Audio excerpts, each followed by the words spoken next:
তিনি ছিলেন এক যোদ্ধা, এক বীর নেতা, যিনি ইতিহাসের পাতায় অমর হয়ে আছেন। সালাউদ্দিন আইয়ুবী এক নাম, যে নাম শুনলে কাঁপত ক্রুসেডারদের হৃদয়। দুর্ভেদ্য দুর্গ, রক্তক্ষয়ী যুদ্ধ আর কৌশলের অপূর্ব নিদর্শন ছিল তার জীবন।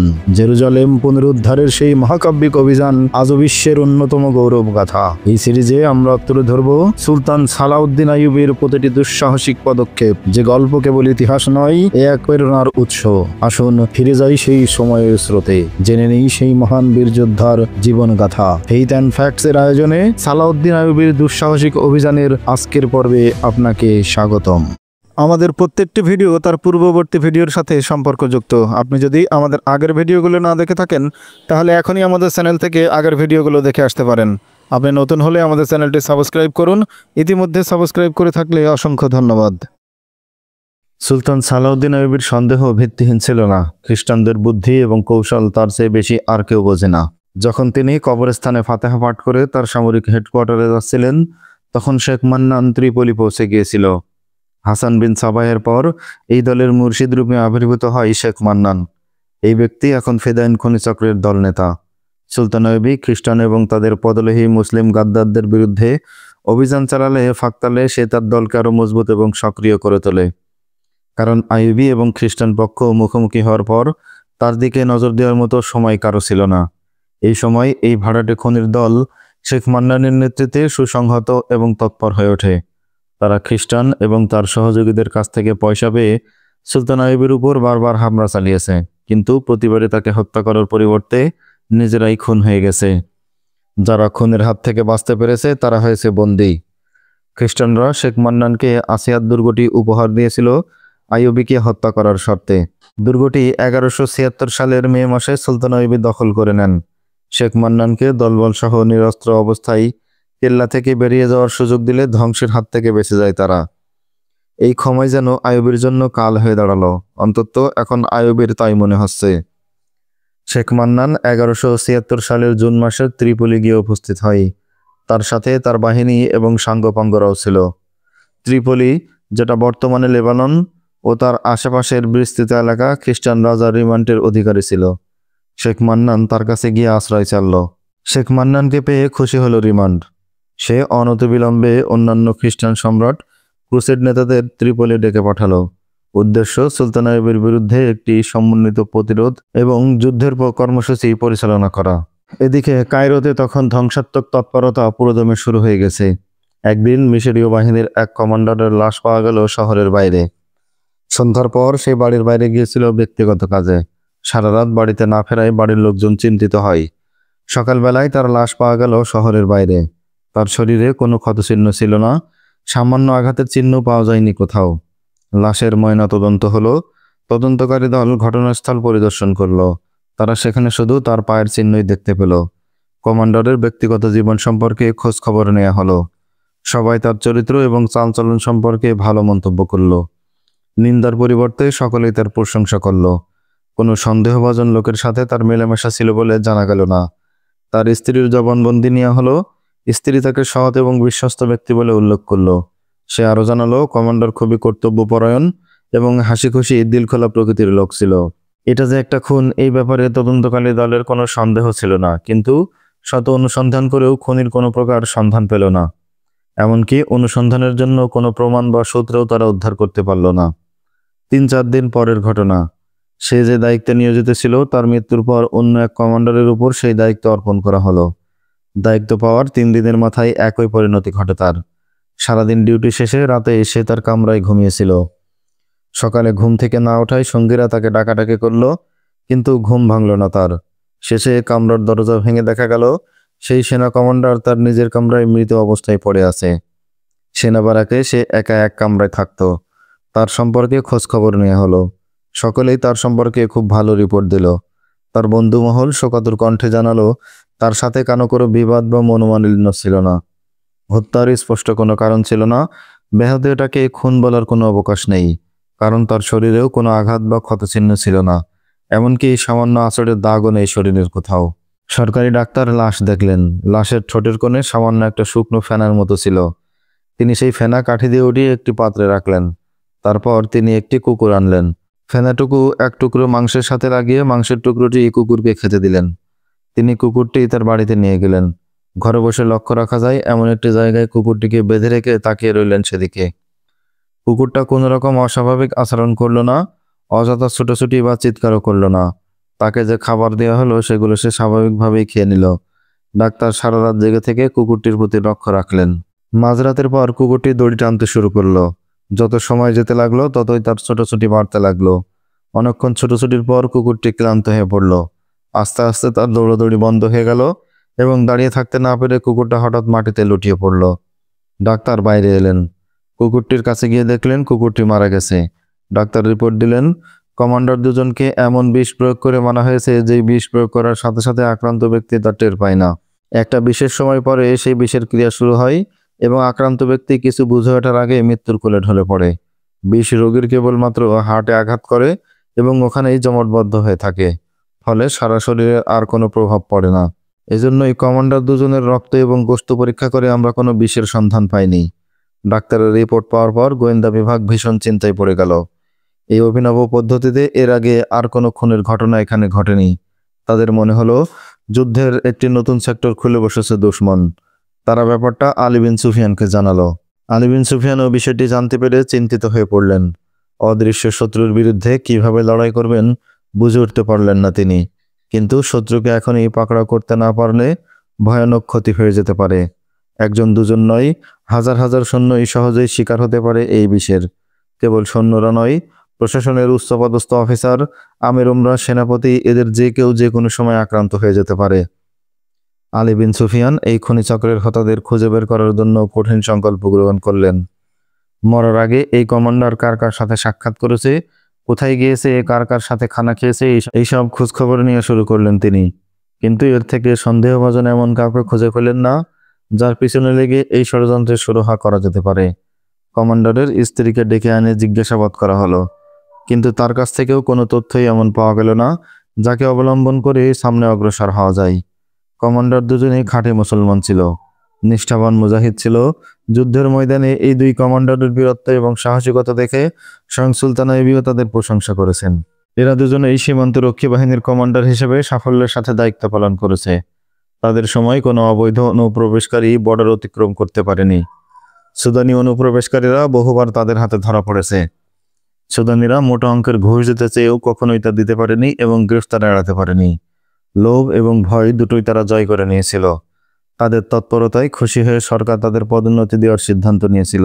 শীঘ্রই এই দুই কমান্ডারকে সহসেনাপতি পদে পদোন্নতি দেওয়ার ঘোষণা জানানো হতো। কিন্তু আফসোস, ঘোষণা শোনার আগে এই দুশমনের মরণ বিষ কেড়ে নিল তাদের জীবন। ঘটনার আকস্মিকতায় আলী বিন সুফিয়ান গোয়েন্দা বাহিনীর কমান্ডারদের সম্মেলন ডাকলেন। তিনি ঘটনার বিস্তারিত বর্ণনা দিয়ে সমবেত কমান্ডারদের উদ্দেশ্য করে বললেন, আমি নিশ্চিত এই জঘন্য হত্যাকাণ্ড দুটি ক্রুসের দুষ্কৃতকারীরা ঘটিয়েছে, আর তাদের হয়ে এই কাজ আঞ্জাম দিয়েছে ফেদাইন খনিচক্র। তিনি আরও বললেন, শত্রুরা এখন বিশিষ্ট ব্যক্তিদের হত্যার কাজ শুরু করে দিয়েছে। তাই সেনাবাহিনীর সমস্ত কমান্ডার এবং অফিসারদের সতর্ক থাকতে হবে। কোনো অজানা লোক এবং সন্দেহভাজন ব্যক্তির দিয়ে কোনো কিছু খাওয়া যাবে না, বরং এমন অচেনা এবং সন্দেহজনক লোককে চোখে চোখে রাখতে হবে। প্রয়োজনে তাদের গ্রেফতার করতে হবে। দ্বিতীয় কমান্ডার হত্যার 8 দিন পরের ঘটনা। এক রাতে সৈন্যরা ক্যাম্পে নিশ্চিন্ত মনে ঘুমিয়েছিল। ক্যাম্প প্রহরীরা যথারীতি পাহারা দিচ্ছিল ক্যাম্প। হঠাৎ ক্যাম্পে আগুন লেগে গেল। আগুনটা লাগলো ক্যাম্পের গুদাম ঘরে। এক জায়গায় হাজার হাজার তাঁবু স্তূপ করে রাখা হয়েছিল। স্তূপের উপর ছিল তাঁবুর ছাউনি। সেখানে রোজকার মতো সৈন্যরা পাহারা দিচ্ছিল, তবুও সেখানে কেমন করে যেন আগুন লেগে গেল। এই অগ্নিসংযোগের ব্যাপারটা আলী বিন সুফিয়ানকে নতুনভাবে ভাবিয়ে তুলল। এটা যে শত্রুদের নাশকতামূলক কাজেরই একটা অংশ তাতে কোনো সন্দেহ নেই, কারণ এখানে হঠাৎ করে আগুন লাগার কোনো সম্ভাবনাই ছিল না। এর আশেপাশে রান্নাবান্না বা অন্য কোনো কারণে কখনো আগুন জ্বালানোর প্রয়োজন পড়ে না। একদিকে অচেনা বিষের সবল, অন্যদিকে খোদ সেনা ছাউনিতে আগুন দেওয়ার বিষয়টি যেমন আলী বিন সুফিয়ানকে চিন্তাগ্রস্ত করে তুলল, তেমনি আরও একটি সমস্যা আলী বিন সুফিয়ানকে পেরেশান করে তুলল। ইদানিং সীমান্ত ফাঁড়িগুলোতে যে সংবাদ আসছে তাতে দেখা যাচ্ছে সুদানের বর্ডারের দিকে চোরের মতো গোপনে বর্ডার পার হওয়ার প্রবণতা খুব বেড়ে গেছে। সীমান্ত ফাঁড়িগুলোকে এই ব্যাপারে সাবধান এবং সতর্ক করে দেওয়া হয়েছে। অবশ্য সীমান্ত প্রহরীরা যথেষ্ট সজাগ এবং সতর্ক, তাই ইদানিং গ্রেফতারের সংখ্যা অনেক বেড়ে গেছে। সুদানিদের এই অনুপ্রবেশের পিছনে নিশ্চয়ই কোনো কুমতলব কাজ করছে। সব মিলিয়ে অবস্থা বেশ নাজুক এবং জটিল হয়ে গেছে। এই অবস্থায় কি করা যায় ভেবে কোনো কুল কিনারা পাচ্ছিলেন না আলী বিন সুফিয়ান। বিষয়টি তিনি গাজী সালাউদ্দিন আইয়ুবীকে জানানোর তীব্রতা আগে অনুভব করলেন। আলী বিন সুফিয়ান তার গোয়েন্দা সংস্থার তৎপরতা আরও বাড়িয়ে দিলেন। আগের চেয়ে বেশি সাবধানতা অবলম্বন করার নির্দেশ দিলেন গোয়েন্দা কর্মীদের। কায়রো থেকে দূরে নীল নদের পাশে এক পাহাড়ি এলাকা। সেই বিরান পাহাড়ি অঞ্চলে ফেরাউন যুগের কিছু ধ্বংসাবশেষ ছিল। ক্রুসেডার এবং সুদানিরা এই ধ্বংসাবশেষের ভেতর গোপন আড্ডা বানিয়ে এখান থেকে তাদের অভিযান পরিচালনা করত। কেবল সেই পাহাড়ি অঞ্চল নয়, মিশরের এমন পুরাতন ধ্বংসাবশেষ অনেক অঞ্চলেই ছিল। এইসব পাহাড়ি এলাকায় কড়া দৃষ্টি রাখার জন্য আলী বিন সুফিয়ান তার গোয়েন্দাদের মধ্যে একদল কমান্ডোকে বাছাই করলেন। তাদেরকে বিশেষ কিছু নির্দেশ দিয়ে পাঠিয়ে দিলেন সেই সব অঞ্চলে। দুর্গম পাহাড়ি এলাকাগুলোতে ছড়িয়ে পড়ল আলীর পাঠানো গোয়েন্দা বাহিনী। কিন্তু 1 মাসের মধ্যেই সেই সব এলাকা থেকে আলীর কাছে ফিরে এলো দুঃসংবাদ। এই 1 মাসের মধ্যেই আলী বিন সুফিয়ানের 5 জন গোয়েন্দা ময়দান থেকে একদম হাওয়া হয়ে গেল। আরও আশ্চর্যের ব্যাপার, কোনো একটি বিশেষ এলাকা থেকে নয়, কায়রোর আশেপাশের বিভিন্ন অঞ্চল থেকে এরা নিখোঁজ হয়েছে। আলীর কাছে আরও খবর এলো এরা কেউ বিশ্রামের সময় নয়, বরং গায়েব হয়েছে ডিউটিরত অবস্থায়। এরা এমন গোয়েন্দা ছিল যারা ক্রুসেড গোয়েন্দাদের গ্রেফতার করার ক্ষেত্রে অতীতে পারদর্শিতা দেখিয়েছিল, কিন্তু আজ তারা নিজেরাই নিখোঁজ হয়ে গেছে। হয়তো গ্রেফতার হয়েছে, নয়তোবা মারা গেছে। যাই ঘটুক, আলীর জন্য কোনোটাই শুভ সংবাদ নয়। মৃত্যুর চেয়ে গ্রেফতার হওয়াটাই বরং বেশি ভয়ের, কারণ তারা ধরা পড়লে ক্রুসেড বাহিনী তাদের কাছ থেকে তথ্য আদায় করবে। এরপর তাদেরকে হাসিস প্রয়োগ করে নেশাগ্রস্ত করবে। তারপর নেশার ঘোরের মধ্যে ফেলে তাদেরকে সম্মোহন করবে। সম্মোহিত এইসব সৈন্যরা তখন মিশরের সেনাবাহিনী এবং সরকারের বিরুদ্ধে ব্যবহৃত হবে অবলীলায়, কারণ তারা যে শত্রুর দ্বারা নিয়ন্ত্রিত হচ্ছে এই বোধ তখন আর তাদের মধ্যে কাজ করবে না, বরং যে তাদের কমান্ড করবে তাকেই তারা তাদের কমান্ডার মনে করবে। বিপদ এখানেই শেষ নয়। আলী বিন সুফিয়ানের সামনে আসল বিপদ হয়ে দেখা দিল অন্য বিষয়। শত্রুর গোয়েন্দারা যে আলী বিন সুফিয়ানের গোয়েন্দাদের চিনে ফেলেছে, এটিকেই তিনি সবচেয়ে বড় বিপদ বলে মনে করলেন। গোয়েন্দাগিরির ক্ষেত্রে নিজেকে আড়াল করাই হলো গোয়েন্দাদের প্রথম এবং প্রধান কাজ। এই জন্য যে কোনো ধরনের ছদ্মবেশ ধারণে তাদের পারঙ্গম হতে হয়।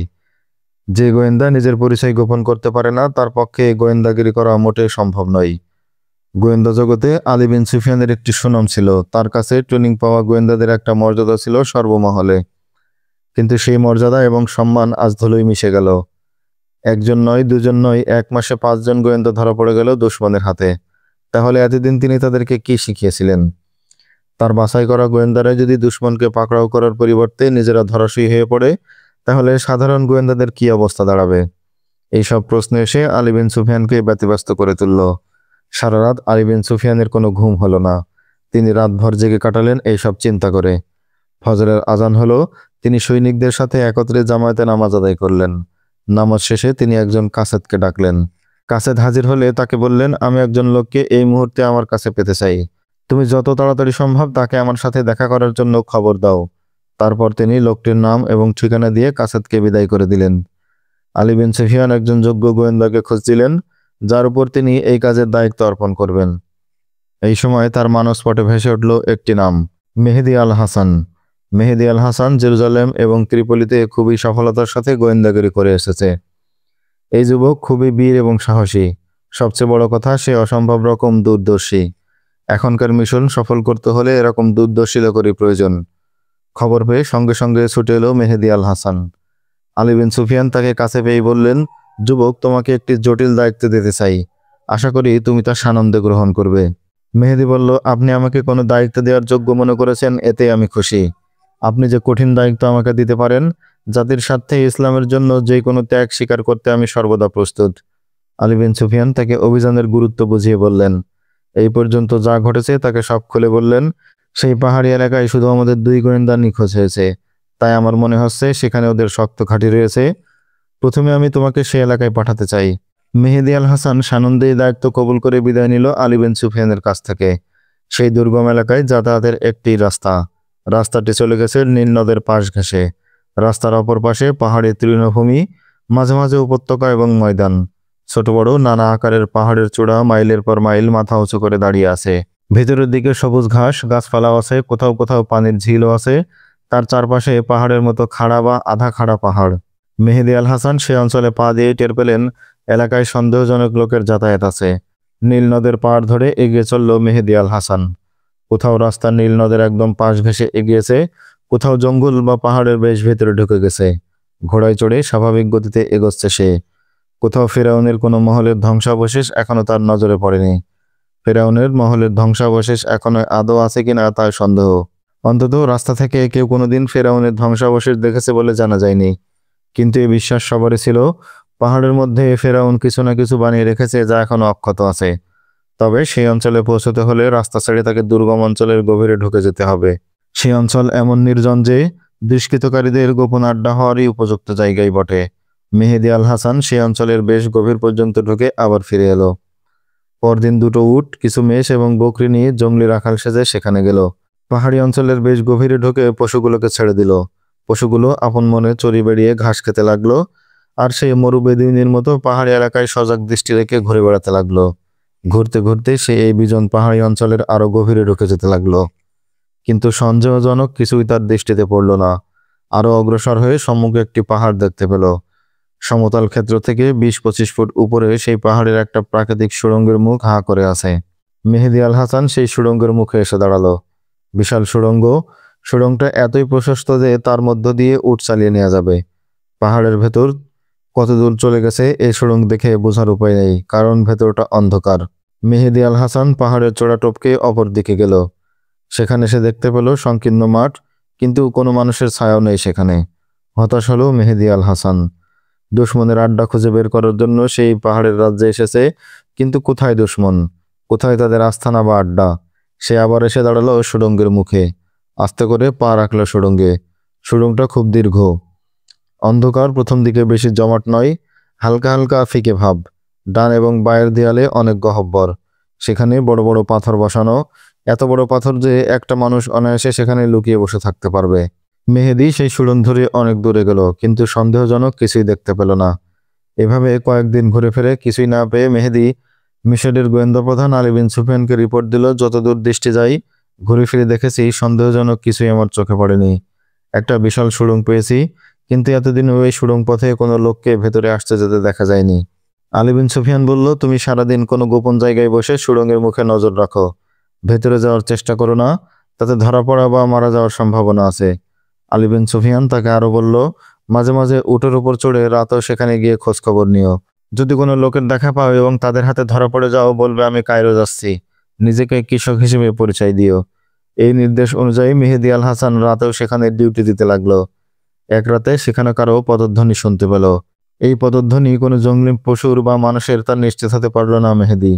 সে পদধ্বনির পিছনে তাড়া না করে কিছুক্ষণ সেখানে দাঁড়িয়ে থাকলো। পরে সেই রাতের মতো ফিরে এলো নিজের আস্তানায়। পরের দিন সূর্য উদয়ের আগেই দুটি উট, কিছু মেষ এবং ছাগল নিয়ে সেখানে চলে গেল মেহেদী। পশুর পাল মুক্ত মাঠে ছেড়ে দিয়ে এদিক ওদিক ঘুরে বেড়াতে লাগলো সে। এক জায়গায় পৌঁছে দেখতে পেল লম্বা লম্বা ঘাস, ঝোপঝাড় এবং তৃণলতা জড়াজড়ি করে আছে সেখানে। তার মাঝে জঙ্গলি ফুলের চারায় ফুটে আছে অজস্র ফুল। সেই ফুলের দিকে ঝুঁকে পড়ে আছে একটি লোক। লোকটির পরনে দামি কাপড়, মুখে লম্বা দাড়ি, মাথায় দামি পাগড়ি আছে। মেহেদী আল হাসান লোকটির দিকে এগিয়ে গেল। তার পায়ের আওয়াজ পেয়ে সম্ভবত দাড়িওয়ালা লোকটি তার দিকে মুখ তুলে তাকালো। মেহেদী আল হাসানের সাথে চোখাচোখি হয়ে গেল লোকের। ধীরে ধীরে হেঁটে ওই দামি পোশাক পরা লোকটির কাছে গিয়ে দাঁড়ালো সে। জুব্বা পরা লোকটির হাতে একটা থলে ছিল, থলের মধ্যে লতা পাতা রাখা। তার অন্য হাতে একটি জঙ্গলি চারার ডাল। আপনি কি খুঁজে বেড়াচ্ছেন? মেহেদী তাকে বোকার মতো হেসে বলল, কোনো জিনিস হারিয়ে গেলে বলুন, আমিও খুঁজে দেখি। আমি কবিরাজ। লোকটি বলল, জড়িবুটি খুঁজে বেড়াচ্ছি, এগুলো দিয়ে ঔষধ বানানো হবে। মেহেদী আল হাসান এবার লোকটির মুখের দিকে ভালো করে তাকালো। তাকিয়েই সে তাকে চিনতে পারল। তিনি কায়রোর প্রসিদ্ধ হেকিম। চিকিৎসক হিসেবে তার যথেষ্ট খ্যাতি এবং নামডাক আছে। মেহেদী আল হাসান সরল মনেই বিশ্বাস করল লোকটির উত্তর। সত্যি তো, একজন হেকিম হিসেবে তিনি জড়িবুটি অনুসন্ধান করতেই পারেন, আর জড়িবুটি সংগ্রহের উত্তম স্থান তো এটাই। হেকিম তাকে জিজ্ঞেস করলো, তুমি এখানে কি করছো? আমি এখান থেকে একটু দূরেই থাকি। এখানে পশুর পাল নিয়ে এসেছে চড়াতে এবং পানি পান করাতে। আগন্তুকের প্রশ্নের জবাব দিয়ে মেহেদী বলল, এই জড়িবুটি দিয়ে আপনি কি রোগের ওষুধ বানাবেন?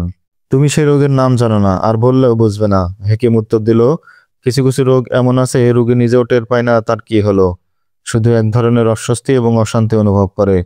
অথচ সে এমন মারাত্মক অসুখে ভুগছে যে সময় মতো ওষুধ না পড়লে একটু পরে লোকটি মারা যাবে।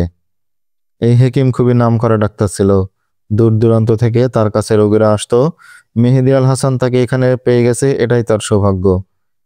মানুষের একটা সহজাত দুর্বলতা এই যে হাতের কাছে ডাক্তার পেলেই তার মনে নানা রকম অসুখের কথা উদয় হয়। ডাক্তার কাছে পেলে সে তার অসুখের কথা বলার জন্য ব্যস্ত হয়ে পড়ে। মেহেদী আল হাসানেরও কিছু শারীরিক অসুবিধা ছিল। সেই অসুবিধার কথা হেকিমকে জানালো। হেকিম তার হাতের পালস পরীক্ষা করলো, পরে তার চোখের দিকে তাকিয়ে এমনভাবে চমকে উঠল যেন তার চোখে কোনো আশ্চর্য জিনিস দেখতে পেয়েছে। হেকিম মেহেদী আল হাসানের হাত ছেড়ে দিয়ে তাকে আপাদমস্তক ভালো করে নজর বুলিয়ে দেখলো। হেকিমের চেহারায় আশ্চর্যের ভাব দেখে মেহেদী আল হাসানও কিছুটা অবাক হলো। সেই প্রশ্ন করল, কি ব্যাপার, আপনি এমন অবাক হয়ে কি দেখছেন? তুমি আমার দাওয়াখানায় আসবে? হেকিম তার প্রশ্নের জবাব না দিয়ে পাল্টা প্রশ্ন করল। আমি খুব গরিব মানুষ, মেহেদী আল হাসান বলল। আপনাকে টাকা দেব কোত্থেকে? টাকার কথা পরে ভেবো, সে নিয়ে তোমাকে দুশ্চিন্তা করতে হবে না। তুমি বরং এক্ষুনি আমার সাথে চলো। কি বলছেন আপনি?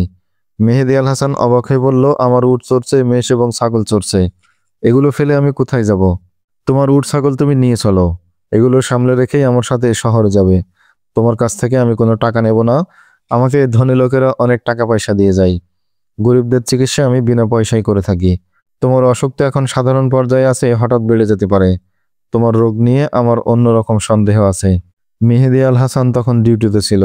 এই সামান্য অসুখের জন্য ডিউটি ত্যাগ করা তার পক্ষে সম্ভব ছিল না। সে হেকিমকে বলল, আমার অসুখ কি খুব খারাপ?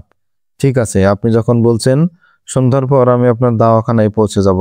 আপনি দয়া করে আপনার ঠিকানা এবং রাস্তা বলে দিয়ে যান কোথায় যেতে হবে। যদিও মেহেদী আল হাসান হেকিম সাহেবের ঠিকানা ভালো করেই জানতো, তবু সে এমন একটা ভাব করলো যেন সে এই ঠিকানা সম্পর্কে কিছুই জানে না। হেকিম সাহেব তাকে ঠিকানা এবং সেখানে পৌঁছার রাস্তা ভালো করে বুঝিয়ে বললেন। মেহেদী আল হাসান বলল, সন্ধ্যার পরপরই আমি আপনার ঠিকানায় পৌঁছে যাব ইনশাল্লাহ। মেহেদী আল হাসান সন্ধ্যার পর ঠিক সেই রাখালের পোশাকেই হেকিমের দাওয়াখানায় গিয়ে পৌঁছালো। সে তার উট সঙ্গে করে নিয়ে গেছিল যাতে হেকিমের মনে কোনো রকম সন্দেহ না জাগে। সে জানতো হেকিমরা ঔষধের গাছগাছরা খুঁজে বেড়ায় এবং তাদের ঔষধে রোগ ব্যাধিও ভালোই হয়। তার যেটাকে সাধারণ লোক বলে মনে হচ্ছে সেটা কোনো ভয়াবহ রোগও হতে পারে। হেকিম সাহেব যখন এটাকে গুরুতর মনে করেছেন তখন তাকে হালকাভাবে দেখা ঠিক নয়। সে হেকিম সাহেবকে সালাম দিলে হেকিম সাহেব খুব উৎফুল্ল কণ্ঠে বলে উঠল, তাহলে তুমি এসে পড়েছো? ঠিক আছে, বসো। হেকিম সাহেব তাকে খুব ভালো করে দেখলেন, তার নাড়ি পরীক্ষা করলেন, চোখ দেখলেন, জিহ্বা দেখলেন। বললেন, ঠিক আছে, আমি তোমাকে ওষুধ দিয়ে দিচ্ছি। যদি এতে উপশম না হয় তাহলে অন্য কোনো ব্যবস্থা নিতে হবে। 3 দিন পর তুমি আবার আমার সাথে সাক্ষাৎ করবে। যদি দেখো এই ওষুধে কাজ হয়নি, তখন বুঝবে আমি যা সন্দেহ করেছি তাই ঠিক, তখন অন্য ওষুধ দিতে হবে। মেহেদী আল হাসান কিছুটা উদ্বিগ্ন হয়ে জিজ্ঞেস করলো, আপনি কি সন্দেহ করছেন? আল্লাহ না করুক আমার সন্দেহটা যেন সত্য না হয়। হেকিম সাহেব বললেন, তুমি একে তো খুব সুন্দর যুবক, তাতে ওই বিরান মরুভূমিতে ঘুরে বেড়াও। যেই স্থানে তোমার সাথে আমার সাক্ষাৎ হয়েছিল সেই জায়গাটা ভালো নয়, সেখানে প্রেতাত্মারা বসবাস করে। এই প্রেতাত্মাদের মধ্যে ফেরাউন যুগের সুন্দরী মেয়েদের আত্মাও রয়েছে। তাদেরকে ফেরাউন জোরপূর্বক তার কাছে রেখেছিল আমোদ ফুর্তির জন্য। শেষে তাদেরকে সেখানেই হত্যা করা হয় যাতে তারা অন্য কারো হাতে না পড়ে যায়। মানুষের আত্মা কখনো বৃদ্ধ হয় না, সবসময় যৌবন অবস্থায় থাকে।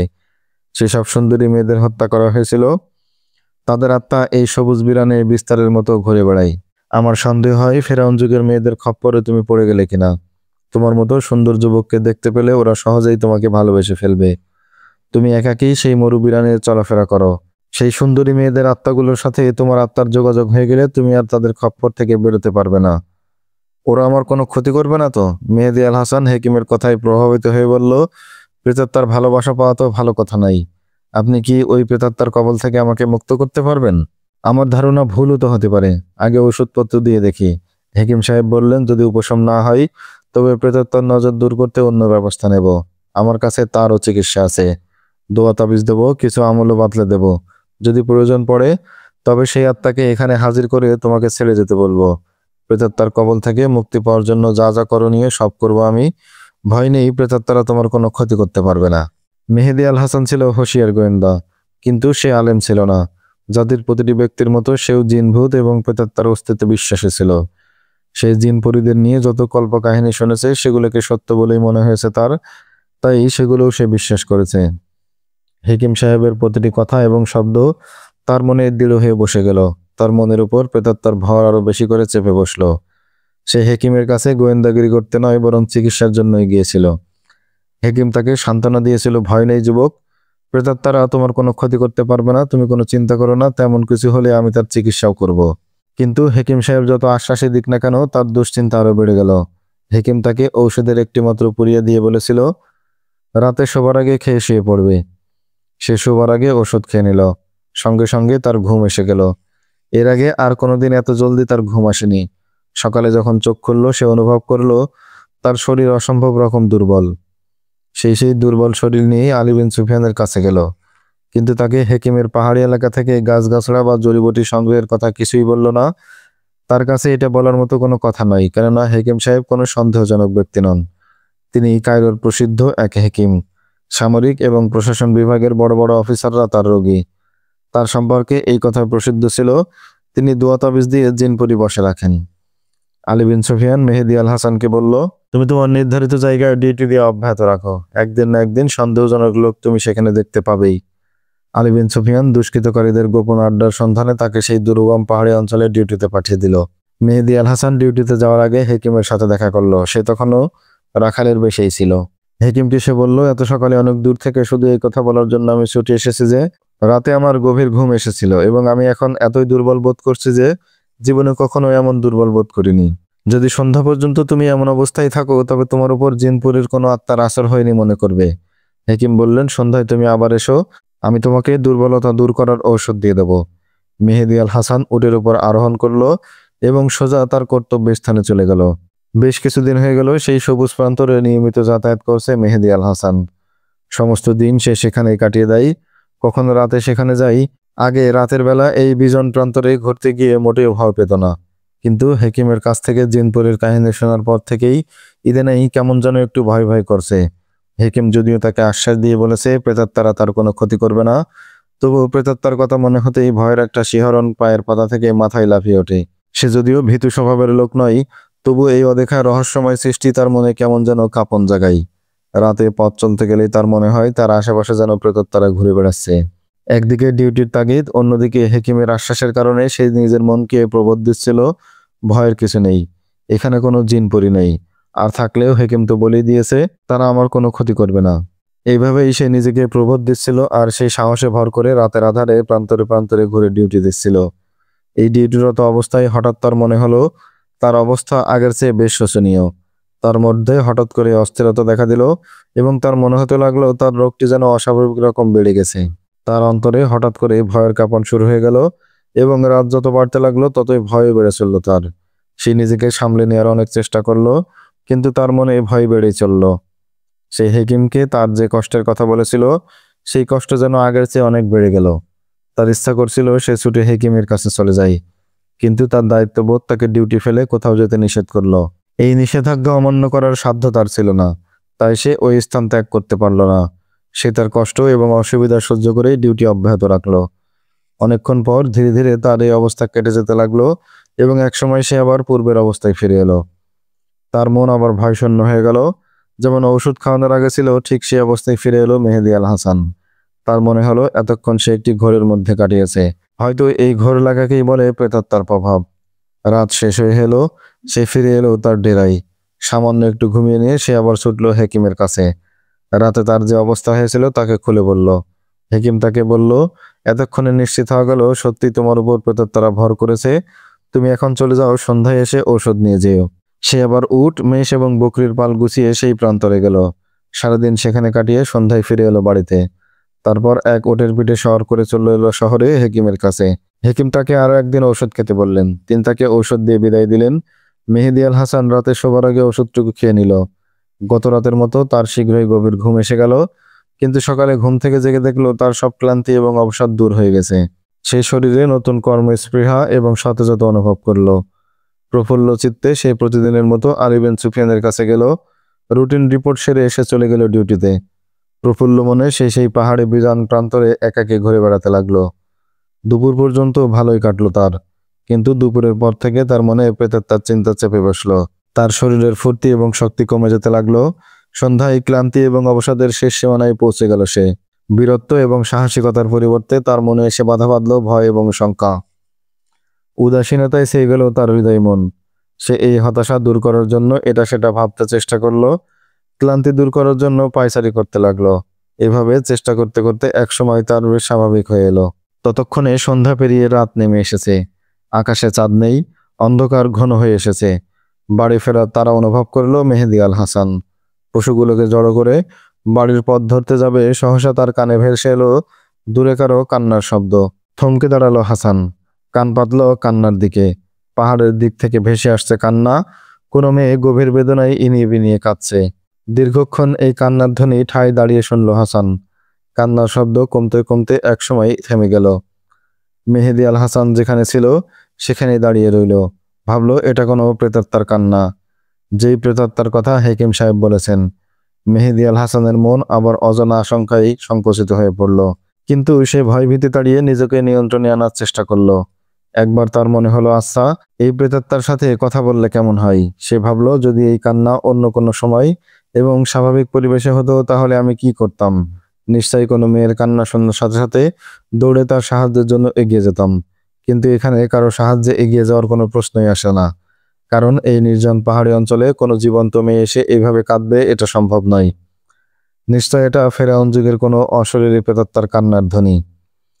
রাত একটু বেশি হওয়ার পরও সে গতদিনের মতো হেকিমের কাছে গেল এবং তার কাছে নিজের অবস্থা সবিস্তারে বর্ণনা করলো। তার অবস্থা এবং কান্নার কথা শুনে হেকিম যেন গভীর চিন্তায় পড়ে গেল। কিছুক্ষণ মাথা নিচু করে ধ্যানমগ্ন হয়ে বসে রইল। পরে মাথা তুলে বলল, এটা প্রেতাত্মারই কান্না, তবে ভয় পাওয়ার কোনো কারণ নেই। আমি এক্ষুনি একটি তাবিজ দিচ্ছি, এটার সাথে রাখলে সে তোমার কোনো অনিষ্ট করতে পারবে না। রাতে আমি প্রেতাত্মাকে ডেকে পাঠাবো, ওর কাছে জানতে চাইবো সে তোমার সাথে কি চাই। তার জবাবের উপর ভিত্তি করে আমি পরবর্তী পদক্ষেপ নেব। কিন্তু তোমাকে একটি কথা বলে রাখি, তোমাকে ভয় করলে চলবে না। এই প্রেতাত্মা তোমাকে ভালোবেসে ফেলেছে, তাই সে তোমার কোনো ক্ষতি করবে না। কিন্তু তুমি যদি প্রেতাত্মা থেকে পালানোর চেষ্টা করো তবে তোমার ক্ষতির সম্ভাবনা আছে। হেকিম তাকে একটি তাবিজ দিল। সে ওই তাবিজ তার বাম হাতের বাহুতে সযত্নে বেঁধে দিল। আমি রাতে তোমার জন্য আমল করব। হেকিম বলল, আগামীকাল সকালে তুমি আবার এখানে এসো, তখন তোমাকে বলে দেব প্রেতাত্মা তোমার কাছে কি চাই। যে প্রেতাত্মা তোমার প্রতি আকৃষ্ট হয়েছে সে শয়তান নয়। সে তোমার অনিষ্ট করতে চাইলে গত রাতেই তোমার ক্ষতি করতে পারত। তবু আমি চেষ্টা করব যেন তুমি ওর প্রভাব থেকে মুক্ত হয়ে যাও। হেকিমের কথায় মেহেদী আল হাসানের মনে দারুণ ভয় পেল। অনিশ্চিত ভবিষ্যতের সীমাহীন দুশ্চিন্তা নিয়ে সে রাতের অন্ধকারে বাইরে পা বাড়ালো। তার চোখের সামনে আসতে লাগলো 101টা ভয়ালো আজদাহা। ভীতি এবং আশঙ্কায় দোদুল্যমানতায় দুলতে লাগলো তার হৃদয়। হেকিম আসলে কে ছিল? এই প্রেতাত্মার নাটকের পিছনে আসল ঘটনা কি ছিল? জানতে চাইলে অপেক্ষা করুন আমাদের পরবর্তী ভিডিওর। সেই পর্যন্ত সকলে ভালো থাকবেন। দেখা হবে নতুন ভিডিওতে। আল্লাহ হাফেজ। আসসালামু আলাইকুম আ রহমতুল্লাহ।